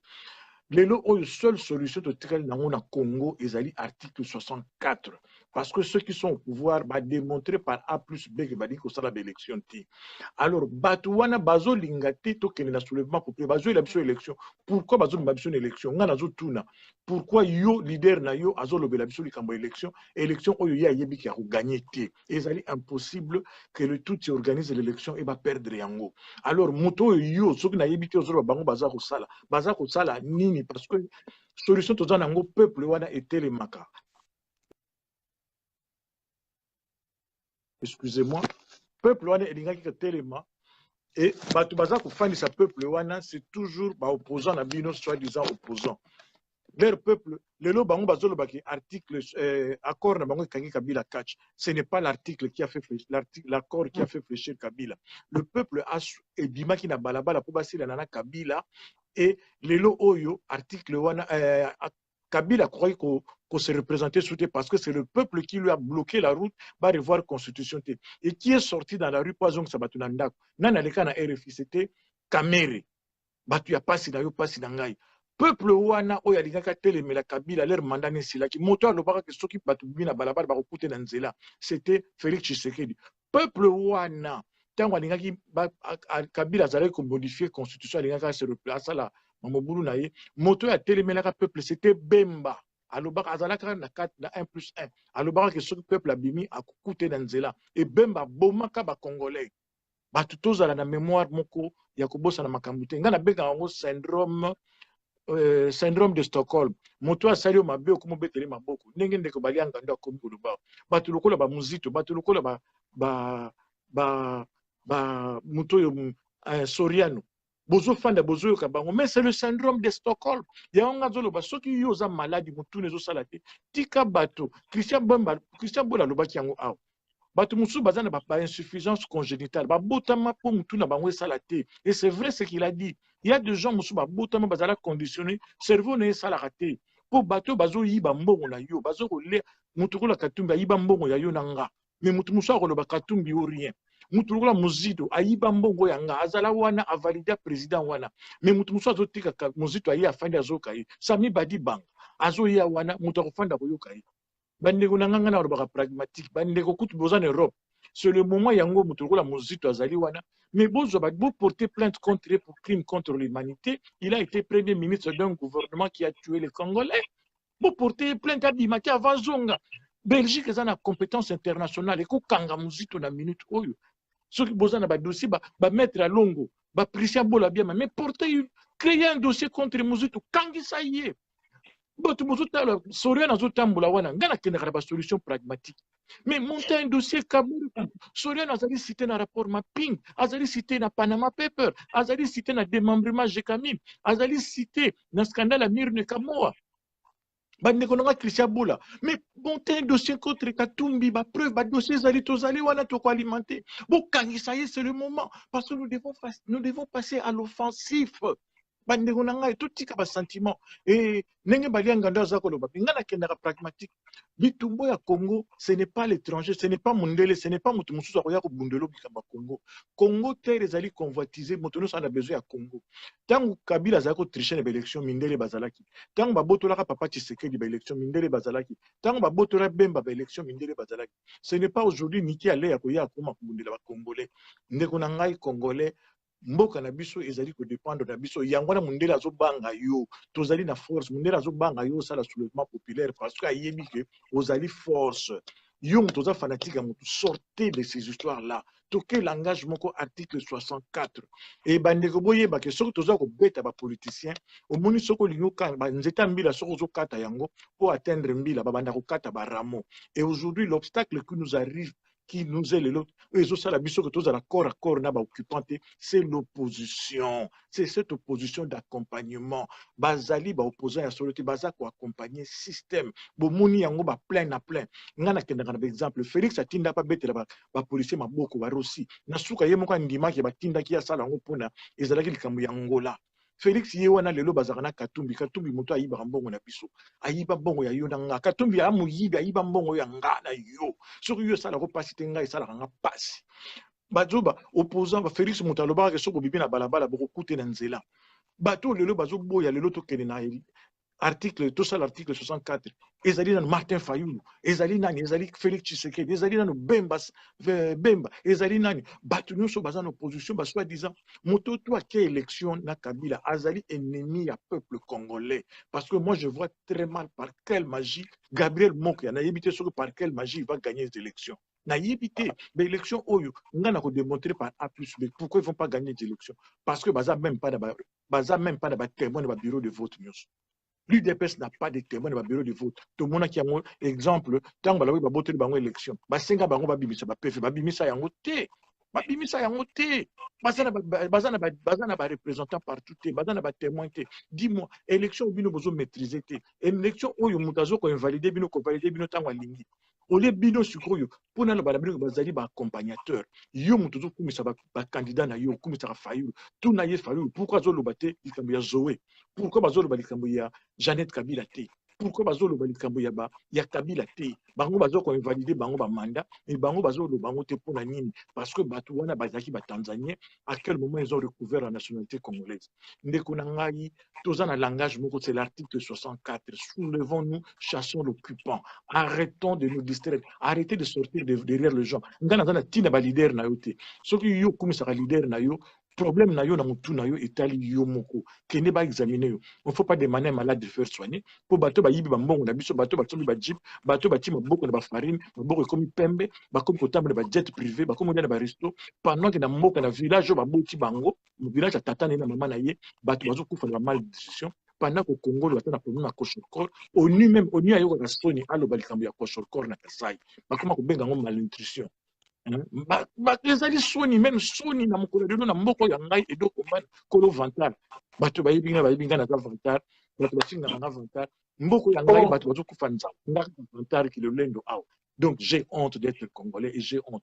Ma maman Congo est en train d'être violentée, ma maman Congo est en train d'être morcelée, ma maman Congo est en train d'être torturée, ma maman Congo est en train d'être torpillée, alors que dans mon pays, le Congo, j'ai ce peuple-là qui a châté le Belge, j'ai ce peuple-là, où il y a Bengana Mobutu, j'ai ce peuple-là, où il y a Soukissa Barwandé, j'ai ce peuple-là, où il y a Bunda d'esclavagisme, j'ai ce peuple-là, où il y a Bimarabet et la Rabemba Maboko, j'ai ce peuple-là, où il y a Bimarabet et la Félix Maboko, j'ai ce peuple-là, où il y a Salaka plein à plein, j'ai ce peuple-là, où il y a Yébité, ceux qui ont place à cerveau, ils ont un cocoti pour comprendre que plein à plein, wana, to bimana balabala, to bengana occupant. Maman, il y a beaucoup à dire, l'air et l'équipe, il faut que nous voilà là. Je n'ai pas envie de monopoliser la parole, mais appliquons l'article 64, chassons l'occupant. Montaïro élection, ezalaki émission merci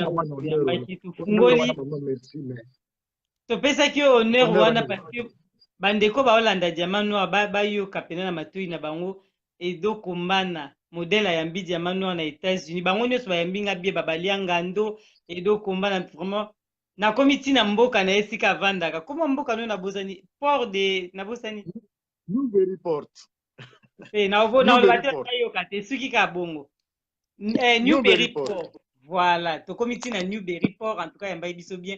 Yango moni tant to bandi be mission lelo diamant noir. Le seul noir na ville. Voilà. Le seul noir na kakambo.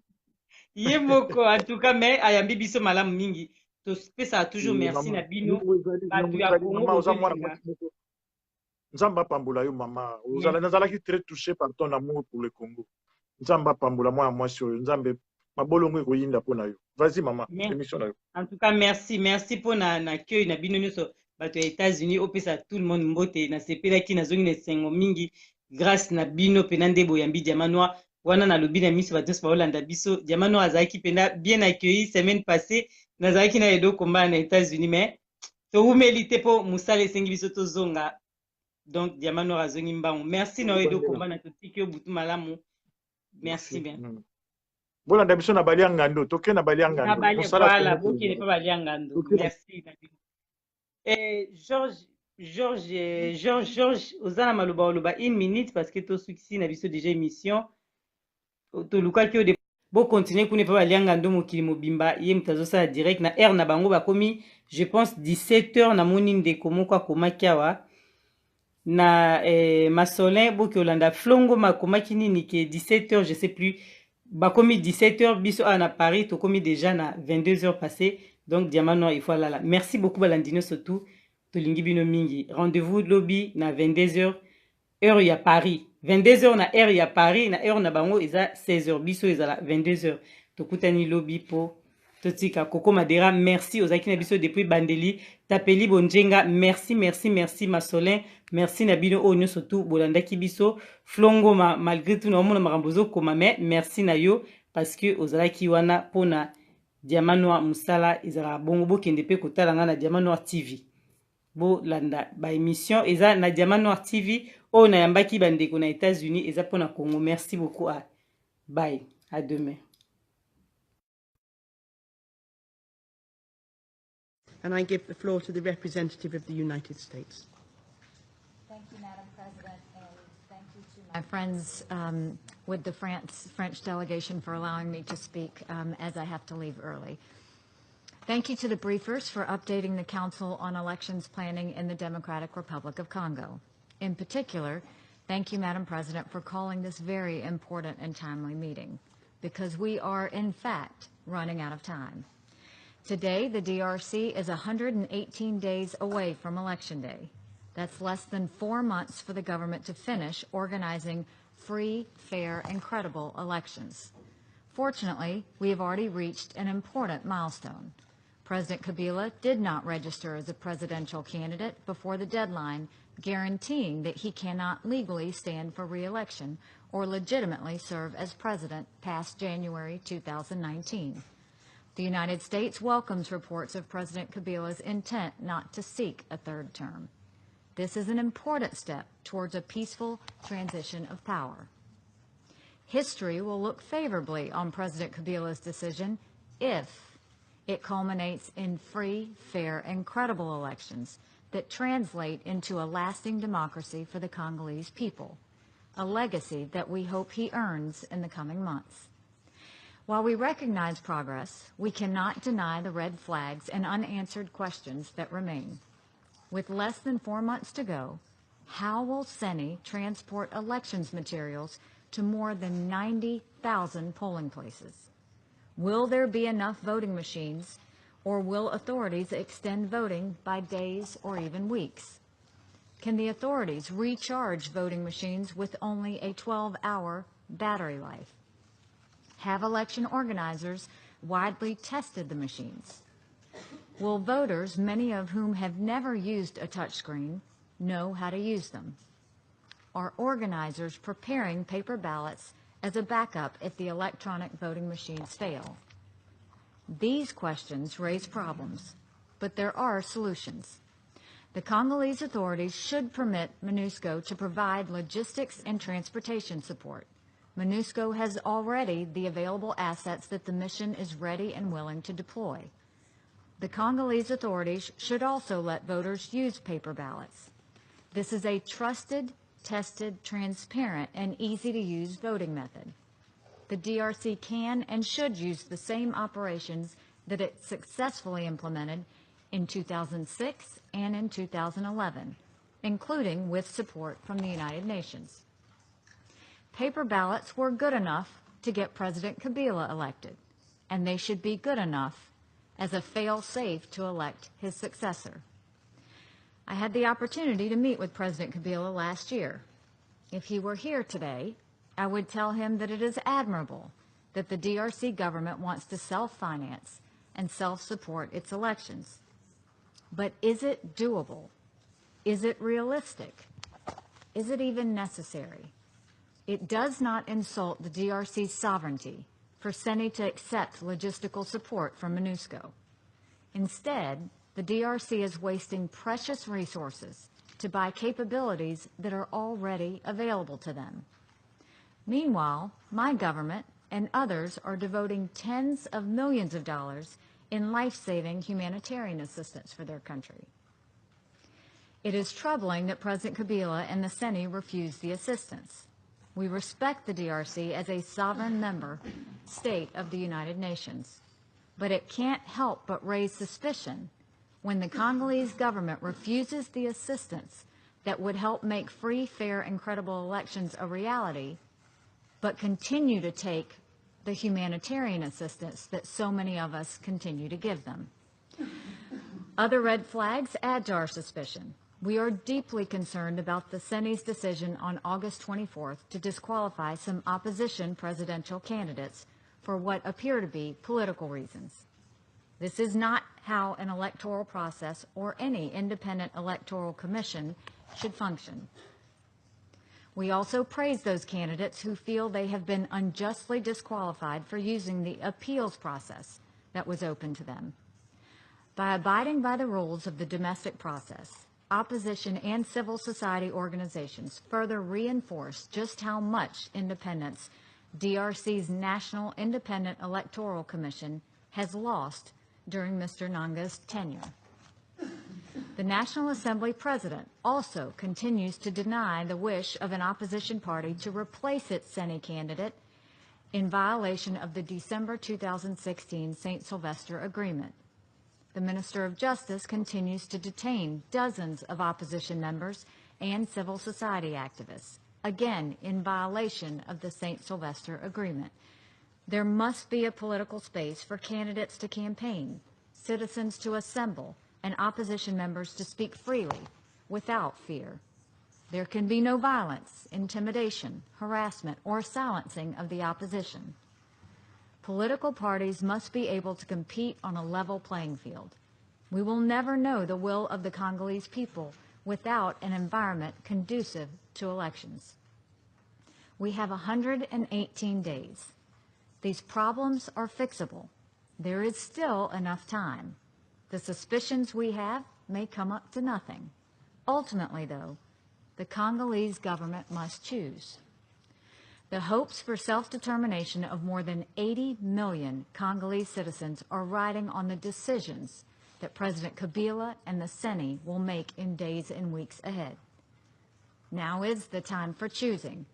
We ask them to choose support for MONUSCO, choose free, fair, and credible elections on December 23rd, choose a peaceful transition of power in January 2019, and by doing so, choose a better future for generations of Congolese to come. Thank you. I thank the representative of the United States for her statement.